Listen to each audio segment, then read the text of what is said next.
This week on Jerusalem Dateline, Iran and Israel face off in a war of words and threats. Could a military confrontation be far off? Plus, the growing threat of China and what it means to the free world. And how to pray about a world that seems poised on the verge of war. And the true color purple from 3,000 years ago and how it confirms the Bible. All this and more this week on Jerusalem Dateline.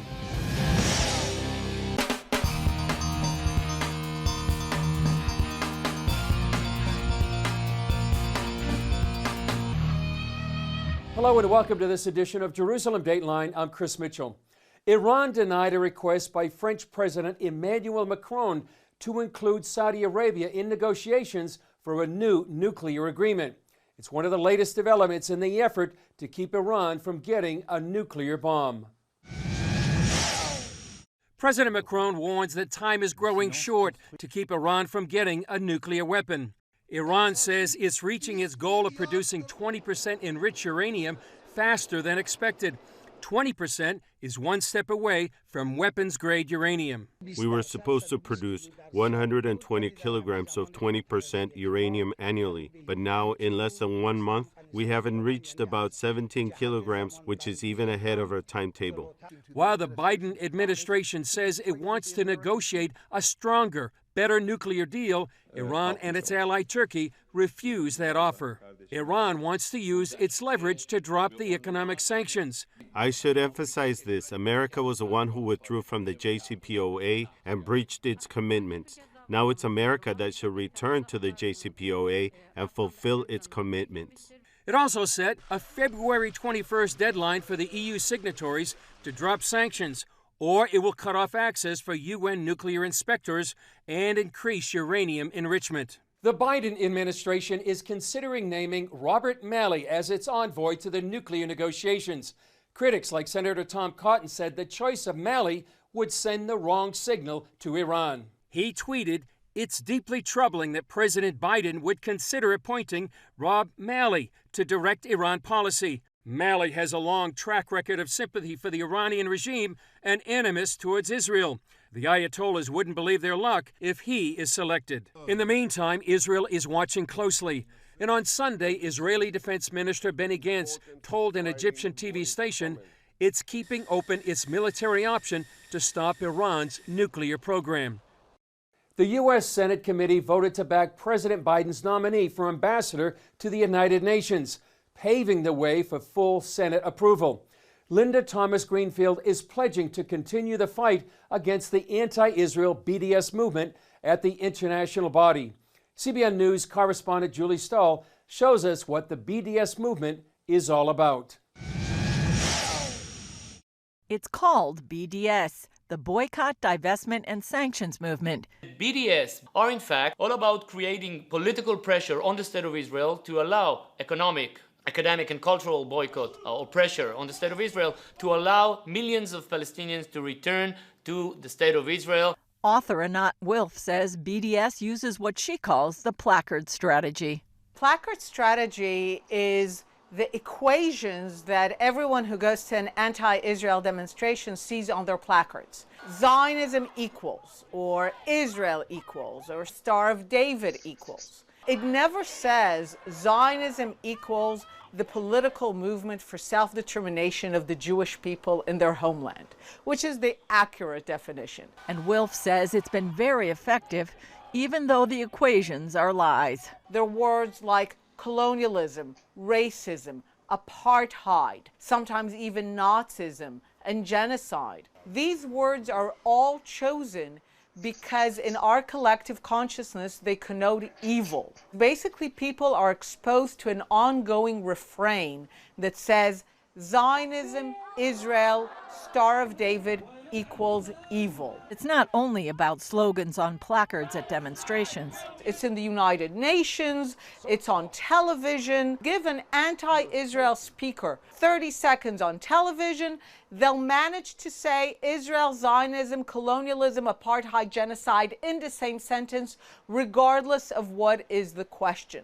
BDS often claims to be a grassroots movement, But Sachi Gavrieli says there's nothing grassroots about it. One could be operating in New York, one could be in Italy. It's a network operated and being headquartered from Ramallah by an element or organization called the BNC, the BDS National Committee. Wilf says there's nothing new about the movement. The Palestinians are still committed to their old goal of no sovereign state for the Jewish people in any borders anywhere. The BDS movement continues the same old idea that the Jewish people are uniquely evil, that the world will be a better place if there was no Jewish state in it, which again is a very ancient anti-Semitic theme. Both Wilf and Gavrieli said it's important to keep fighting. Continue very vigorously and with chazak ve'ematz, as the Lord said, be very strong to tell the truth about Israel. First thing is really to expose BDS for what it is, that it might be non-violent in its means, but it is very violent in its ends, about the fact that it's not about peace. And ultimately, they should be confronted on campuses, in the media, everywhere which they operate, to expose them for their sinister purposes. Julie Stahl, CBN News, Jerusalem. Up next, the growing menace of China and what it means for the free world.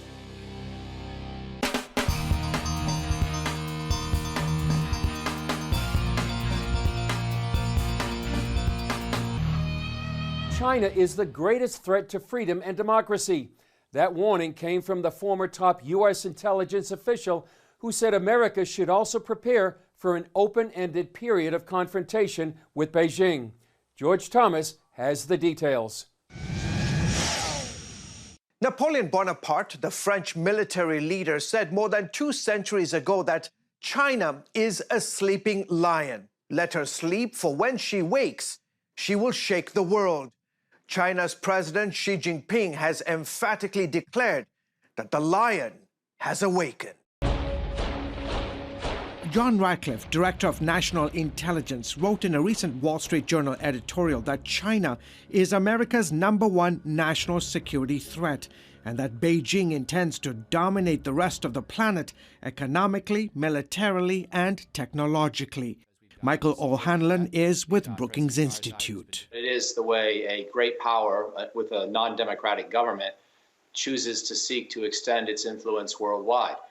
Ratcliffe accuses China of deploying what he calls a rob, replicate, and replace approach in its ambitions to dominate the world. It's been well known for decades that China tries to copy the industry of other countries and then takes it to scale, makes it more efficient, and largely operates, sort of built its way up through the global economic ranks with that approach. China's foreign ministry dismisses Ratcliffe's claims while accusing Washington of unnecessarily playing the China threat. The relevant article with its sensational title does not present any solid evidence at all. It offered nothing new but repeating the lies and rumors to smear China.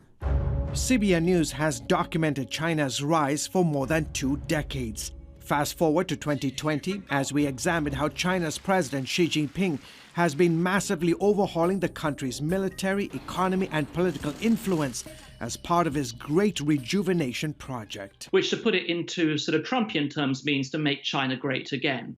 Tom Miller documents China's rise in the book China's Asian Dream. Miller says since taking the reins, Xi has been on a trajectory of preparing China to be the world's dominant power. China has been very, very deliberately trying to realize its kind of ambition to become the global superpower. Chinese scholars say it's also part of Xi's deep belief that his country has a divine right to rule the world. The mandate of heaven is from China's imperial past, where Chinese emperors believed that they not only had the right, but they were compelled by heaven to rule the world. And there's this notion of Tianxia, or all under heaven. One way is by military force. As commander-in-chief of the world's largest fighting force, Xi has remade China's People's Liberation Army, or PLA, into a military rapidly closing the gap on U.S. firepower. The Pentagon revealing for the first time that China now has the world's largest navy and plans to double its nuclear warhead arsenal in this decade, which includes ballistic missiles that can reach the United States. It is likely that China will seek to build a military that is equal to, or in some cases superior to, the U.S. military or the military of any other great power that China perceives as a potential threat. O'Hanlon says China's capabilities in emerging technologies such as robotics, artificial intelligence, and next-generation technology and telecommunications now rival that of the United States. If we used to be ahead of China by, half a lap on the proverbial track, now we're ahead by maybe a few strides. And China is maybe even closing the gap further as we go. Ratcliffe insists that resisting China's ambitions of becoming an economic, military, and technological superpower will be the challenge of our generation, and warns that America should prepare for an open-ended period of confrontation with Beijing. George Thomas, CBN News. Up next, a conversation about how to understand the times and how to pray for the world.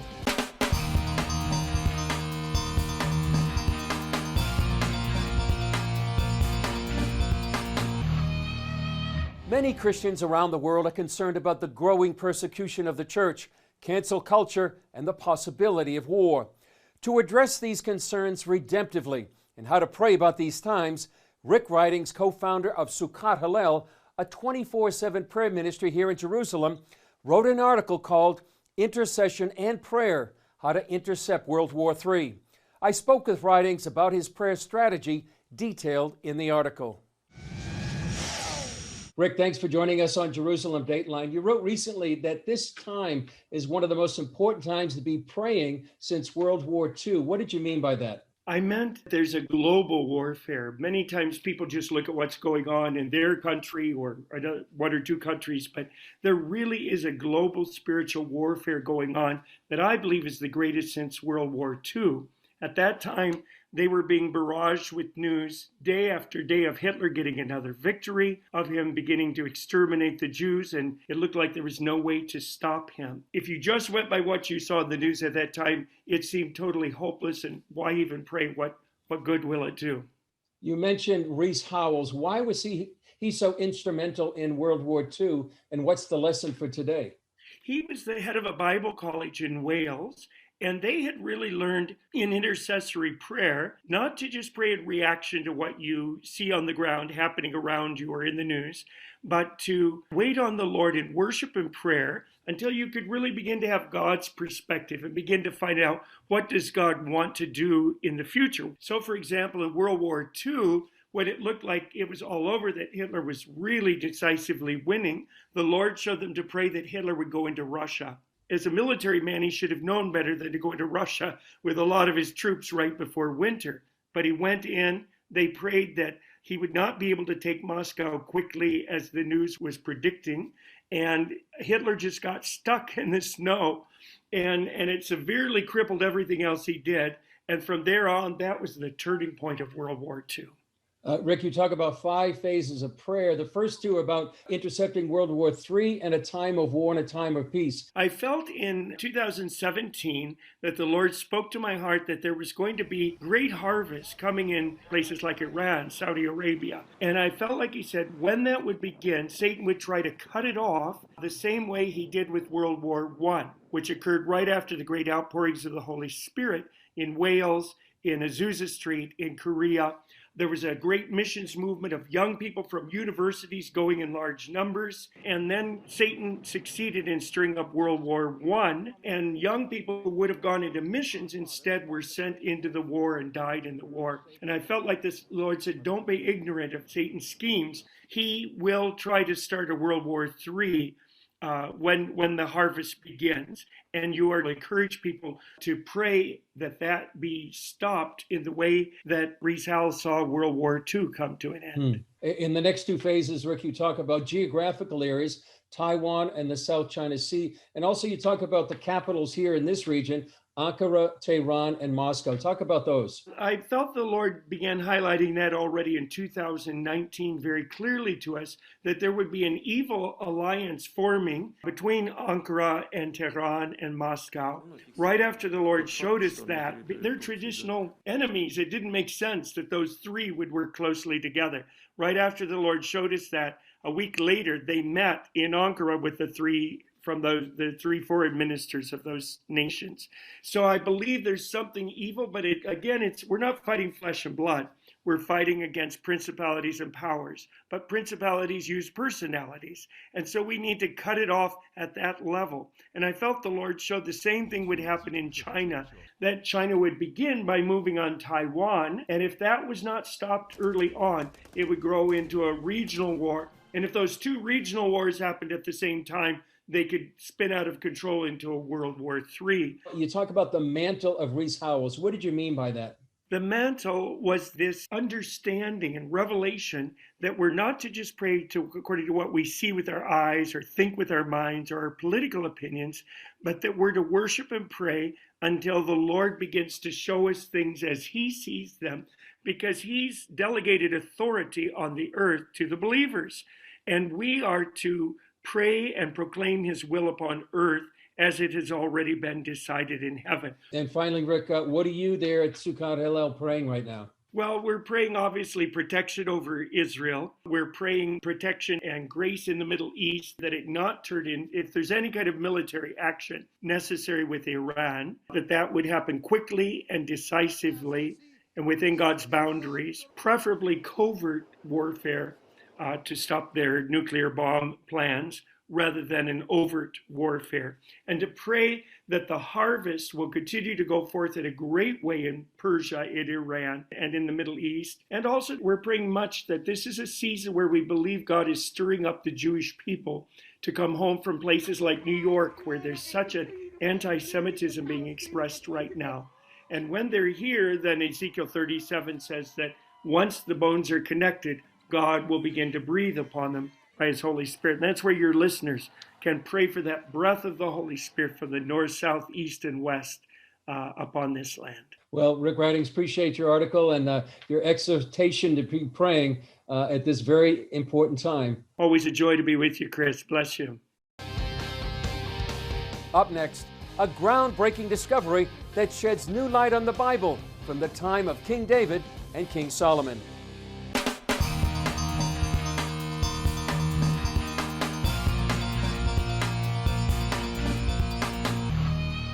For the first time, Israeli archaeologists have recovered 3,000-year-old pieces of fabric from the time of King David and King Solomon. The groundbreaking discovery sheds new light on the Bible, from the book of Genesis to the Gospels. The discovery took place on this hill in southern Israel. Archaeologists found the royal color purple fragments in the Timna Valley, and through carbon dating, confirmed the fabric had been preserved for 3,000 years. The real excitement was when Dr. Naama Sukenik, called me one day. She told me, well, we found this proof, the molecules of the color from the lab. It's true purple. True purple comes from an ancient, sophisticated process using dye extracted from sea snails found in the Mediterranean Sea. It usually took a lot of work and thousands of snails, which made the dye sometimes worth more than gold. The dry desert conditions in the valley preserved the fabric. So we found in Timna the argaman, the more purplish color, which is associated with kings. Also the priests and also the tabernacle. It provides an excellent background to the biblical record for this particular time. The region is mentioned a number of times in the Bible. The Timna Valley is located in the Negev Desert in southern Israel, and it's also the area of the kingdom of Edom. In the book of Genesis, chapter 36, we hear about the kings of Edom that ruled over the land of Edom before Israel had kings. This land is also where Gideon defeated the Midianites. We hear in the book of Judges about the kings of Midian. When Gideon, he killed all the Midianite kings, the spoil is actually the purple, the argaman garments. So we really have a physical evidence. You can, touch the garment of an important figure, if not the king, of these people 3,000 years ago. And where David defeated his foes. We read in the Bible that King David went to south of the Dead Sea, the Valley of Salt, in the book of Samuel, and then he conquered the Edomites and put garrisons all over the land. Royal purple is also mentioned in the New Testament. Lydia from Thyatira in the book of Acts was known as a seller of purple, and purple is mentioned in the Gospels. We hear that the Romans, they actually forced Jesus to wear a purple robe in preparation to the crucifixion. The Romans claimed that he wanted to become the king of the Jews. Ben Yosef believes this discovery revolutionizes our understanding of the Bible. I think that this is a game changer in the way archaeologists and biblical scholars understand the reality at that time period. Some archaeologists dismiss the Bible because there's no traditional architectural evidence for ancient kingdoms like a city or a palace. But he says they were nomadic kingdoms that left little evidence behind. If you change the way you think about kings and kingdoms in this early period, and you understand that nomadic tribes could have had a kingdom, then suddenly everything, I think, becomes much more simpler to understand and to interpret. He sees the pieces of royal purple fabric as evidence of these ancient biblical kingdoms and their kings. This is one of the more extraordinary stories coming out of Israel, confirming the biblical record. Well, that's all for this edition of Jerusalem Dateline. Thanks for joining us. Remember, you can follow us on Facebook, Twitter, Instagram, and YouTube. You can also access CBN content through our CBN News and other CBN apps. And don't forget to sign up for our email blast so you can continue to receive all of our exciting CBN content. I'm Chris Mitchell. We'll see you next time.